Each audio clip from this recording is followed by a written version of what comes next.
Hello friends, Sonu's കിച്ചണിലേക്ക് എല്ലാവർക്കും സ്വാഗതം. ഇന്ന് നമ്മളിവിടെ തയ്യാറാക്കാൻ പോകുന്നത് ഒരു ഫ്രൂട്ട് കസ്റ്റർഡാണ്. വളരെ ടേസ്റ്റി ആയിട്ടുള്ളൊരു ഫ്രൂട്ട് കസ്റ്റർഡാണിത്. എന്നാൽ ശരി, ഇതെങ്ങനെ തയ്യാറാക്കുന്നതെന്ന് നോക്കാം. അതിനായിട്ട് ഞാനിവിടെ കസ്റ്റർഡ് പൗഡർ എടുത്തിട്ടുണ്ട്, 1/2 ലിറ്റർ പാൽ എടുത്തിട്ടുണ്ട്. പാൽ നമുക്കൊന്ന് തിളപ്പിച്ചെടുക്കാം.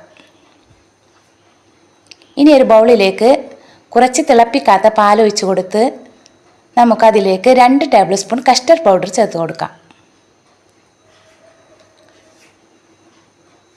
ഒന്ന് ഇളക്കി കൊടുക്കാം.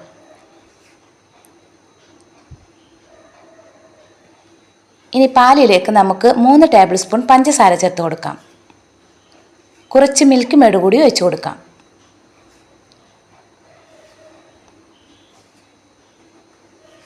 ഇനി ഒന്ന് ഇളക്കി കൊടുക്കാം. പാൽ ഇപ്പോൾ ഇവിടെ നല്ലവണ്ണം തിളച്ച് വന്നിട്ടുണ്ട്. ഇനി നമുക്കിതിലേക്ക് കസ്റ്റർഡ് പൗഡർ ചേർത്ത് കൊടുക്കാം.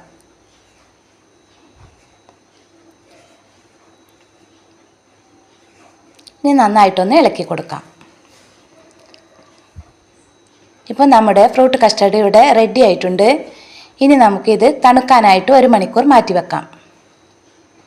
ഞാനിവിടെ കുറച്ച് ഫ്രൂട്ട്സ് കട്ട് ചെയ്ത് വെച്ചിട്ടുണ്ട്. നമുക്കതൊന്ന് ഇട്ട് കൊടുക്കാം. ഇതിലേക്ക്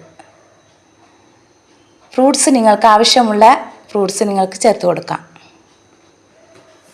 ഇപ്പോൾ ഇവിടെ ഫ്രൂട്ട് സലാഡ് ഇവിടെ റെഡി ആയിട്ടുണ്ട്. എല്ലാവരും ഒന്ന് ട്രൈ ചെയ്ത് നോക്കണം. എൻ്റെ ചാനൽ ഇഷ്ടപ്പെടുകയാണെങ്കിൽ പ്ലീസ് ഒന്ന് സബ്സ്ക്രൈബ് ചെയ്ത് ലൈക്ക് ചെയ്ത് സപ്പോർട്ട് ചെയ്യണേ. നിങ്ങളെ ഫ്രണ്ട്സിനും റിലേറ്റീവ്സിനും എല്ലാവർക്കും ഷെയർ ചെയ്ത് കൊടുക്കണം.